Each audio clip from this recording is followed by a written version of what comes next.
On the morning of August 13th, 2018, Chris Watts kissed his pregnant wife and daughters goodbye, not out of love, but as the prelude to unthinkable betrayal. By sundown, they were gone. His family was missing, and his lies were just beginning.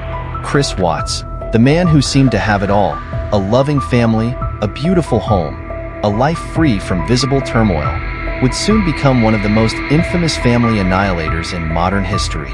But how does a man go from doting husband and father to cold-blooded killer? Let's unravel the chilling story of the Watts family murders. Frederick, Colorado, was the perfect backdrop for the Watts family. With its neat suburban streets and idyllic charm, it felt like nothing bad could ever happen there. Chris and Shanann Watts seemed like the perfect fit. Shanann was a bright, outgoing woman who had built a successful career while managing the challenges of motherhood and chronic illness. Chris was quiet and reserved, a family man who appeared to support Shanann in all her endeavors. Together, they seemed to embody the American dream. But appearances can be deceiving. While Shanann thrived in the spotlight, sharing her life online and documenting every milestone, Chris retreated into silence. Behind the smiles and carefully curated photos was a man who had grown distant and resentful. By the summer of 2018, cracks in their marriage had become impossible to ignore. Shanann, pregnant with their third child, was struggling to keep the family together. Chris, on the other hand, had already checked out, and when Shanann left for a business trip in early August, he saw his opportunity to start a new life, one that didn't include his wife or children. August 13th began like any other day. Shanann returned home just before 2 a.m. after a long trip. Exhausted but eager to reconcile, she hoped for a conversation with Chris. Instead, within hours of her return, she was dead. By mid-morning, Shanann's close friend Nicole Atkinson grew worried. Shanann had missed an important doctor's appointment and wasn't responding to messages. This was unlike her. She was organized, punctual, and always available. Nicole called the police, and they arrived at the Watts home to conduct a welfare check. Chris greeted them at the door, his demeanor calm but strangely detached. He insisted he didn't know where Shanann or the girls were. They must have gone to a playdate, he suggested. But his story didn't add up. Shanann's phone, purse, and medication were still in the house. The children's car seats were untouched. And then there was Chris himself. He avoided eye contact, shifted nervously, and seemed eager to end the conversation. Detectives knew something was wrong, but they didn't yet know just how horrifying the truth would be. As the investigation began, a neighbor offered a critical piece of evidence: surveillance footage from the early hours of August 13th. The camera captured Chris loading his truck, alone.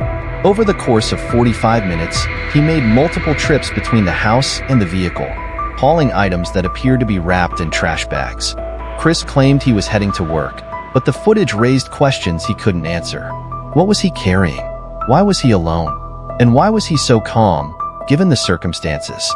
By this point, detectives were honing in on Chris as their prime suspect. They brought him in for questioning, and under the pressure of a polygraph test, his story began to unravel. When confronted with the results, an undeniable failure, Chris panicked. In a desperate attempt to save himself, he offered a shocking explanation. Shanann had killed their daughters, and in a fit of rage, he had killed her to protect them. It was a horrifying claim, but it was also a lie. The real story, when it finally came to light, was almost too terrible to believe.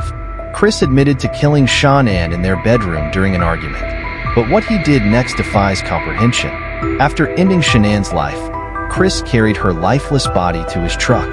His daughters, Bella and Celeste, were still alive, watching in confusion as their father drove them to a remote oil field where he worked. There, in the isolated darkness, Chris committed the unthinkable. He smothered both of his daughters, ending their young lives in the most heartless way imaginable. Bella, the eldest, fought back.